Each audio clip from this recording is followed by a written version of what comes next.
বিপদ কোনো বিপদ নয়। চক্ষু দুটো বন্ধ হওয়ার সাথে সাথে সব মুসিবত বিপদ শেষ। এত টাকার দরকার, এত সম্মানের দরকার, গাড়ি দরকার, বাড়ি দরকার, সম্পদ দরকার, বলেন তো চোখ বন্ধ হয়ে গেলে আর কিছুর দরকার হবে নাকি? আসল মুসিবত হলো কিয়ামতের ময়দানে। এমন মুসিবত, আল্লাহ তাআলা সেই মুসিবতের দিনের কথা কোরআনে বর্ণনা করেন। কেমন মুসিবতের দিন? আমার আগেও হযরত একটু টাচ দিয়া গেছে যে বিবস্ত্র অবস্থায় মানুষ উঠবে, কেউ কারো দিকে তাকানোর বিষয়টা চিন্তাও করবে না। এই দুনিয়ায় যেই মানুষগুলো আমার আপনার আপন, মা বাবা, সন্তান সন্ততি, বন্ধু, যা বলেন না কেন, কিয়ামতের দিন কেউ আমার আপনার সামনে আসতে চাইবে না। আল্লাহ তাআলা কোরআনুল কারীমের মধ্যে বলেন, ইয়াউমা ইয়াফিরুল মারউ মিন আখিহি ওয়া উম্মিহি ওয়া আবিহি ওয়া সাহিবাতিহি ওয়া বানিহি লিকুল্লি ইমরিইম মিনহুম ইয়াউমা ইযিন শা'নুন ইউগনি। আল্লাহ তাআলা বলেন কিয়ামতের দিন ভাই ভাইয়ের থেকে পলায়ন করবে, ওয়া উম্মিহি ওয়া আবিহি, পিতামাতার থেকে পলায়ন করবে, ওয়া সাহিবাতিহি ওয়া বানিহি, স্ত্রী সন্তানদের থেকে পলায়ন করবে। সেই দিন প্রত্যেকটা মানুষ নিজের চিন্তায় বিভোর থাকবে, চিন্তিত থাকবে। আমার আপনার নবীজিও ওই দিন চিন্তিত থাকবেন, তবে সবাই নিজের জন্য চিন্তিত থাকবে, আর আমার আপনার নবী তার উম্মতের জন্য চিন্তিত থাকবে। লাকাদ মান্নাল্লাহু আলাল মুমিনিনা ইয বা'আসা ফীহিম রাসূলাম মিন আনফুসিহিম। আল্লাহ তাআলা বলেন মুমিনদের উপর আল্লাহ তাআলার বিশেষ অনুগ্রহ। ইয বা'আসা ফীহিম রাসূলাম মিন আনফুসিহিম, যে তিনি তাদের মধ্য থেকে তাদের জন্য একজন রাসূল প্রেরণ করেছেন। তাহলে মুমিনদের মধ্য থেকে মুমিনদের জন্য একজন রাসূল প্রেরণ করেছেন, এটা মুমিনদের জন্য বিশেষ এক অনুগ্রহ। কেন বিশেষ অনুগ্রহ? আমি ওই দিকে আর যাব না। আল্লাহ তাআলা বললেন মুমিনদের জন্য এই রাসূল, এই নবী হলেন বিশেষ অনুগ্রহ, তবে তিনি গোটা সৃষ্টি জগতের জন্যই রহমত, তবে মুমিনদের জন্য তিনি স্পেশালিটি, স্পেশাল অনুগ্রহ। আল্লাহ তাআলা এই জন্য কোরআনুল কারীমের আরেক জায়গায় বলেন, ওয়ামা আরসালনাকা ইল্লা রাহমাতাল লিল আলামিন। আল্লাহ তাআলা বলেন আমি আপনাকে জগৎ সমূহের জন্য রহমত হিসাবে প্রেরণ করেছি। আলম এক বচন, আলামিন বহু বচন, তার মানে জগৎ একটা নয়, বহু জগতের স্রষ্টা হলেন আল্লাহ।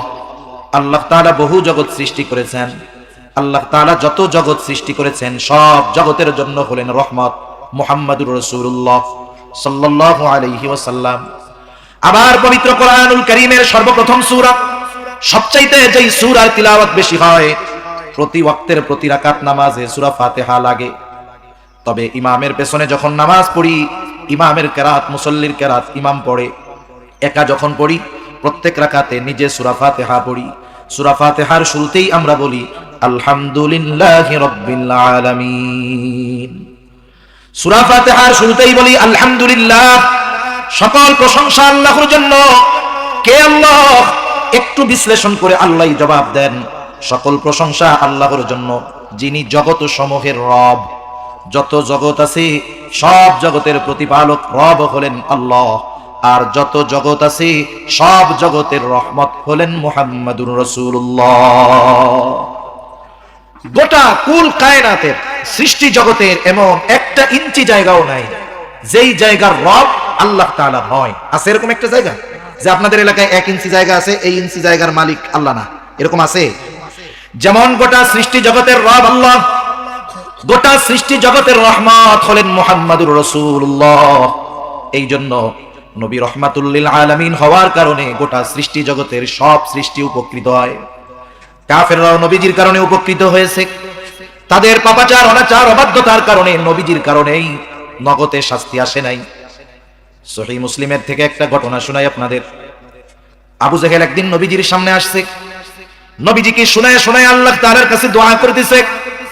নবীজিকে শোনায় বলতেছে, আল্লাহ আপনি যদি সত্যই এই কোরআন মুহাম্মাদের উপরে নাজিল করে থাকেন, তাহলে আমাদের উপরে পাথর বর্ষণ করেন অথবা যন্ত্রণাদায়ক শাস্তি দেন। আবু জেহেল দোয়া করে কার কাছে? জবান খুলে বলেন তো।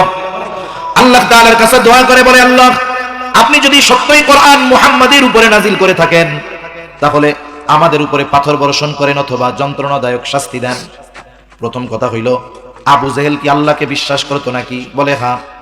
আমি বলি না।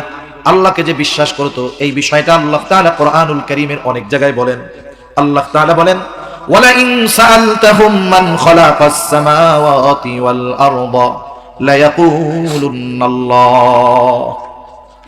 আল্লাহ বলেন আপনি যদি মক্কার মুশরিকদেরকে জিজ্ঞাসা করেন মান খালাকাস সামাওয়াতি ওয়াল আরদ, আসমান এবং জমিনের স্রষ্টাকে যদি মক্কার মুশরিকদেরকে জিজ্ঞাসা করেন, এই জবাবে মক্কার মুশরিকেরা তাদের দেবদেবীদের কথা বলবে না।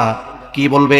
আল্লাহ তাআলা দুইটা তাকিদ যোগ করে বলেন লা ইয়াকুলুনাল্লাহ, অবশ্যই অবশ্যই তারা বলবে আসমান জমিনের স্রষ্টা হলেন আল্লাহ।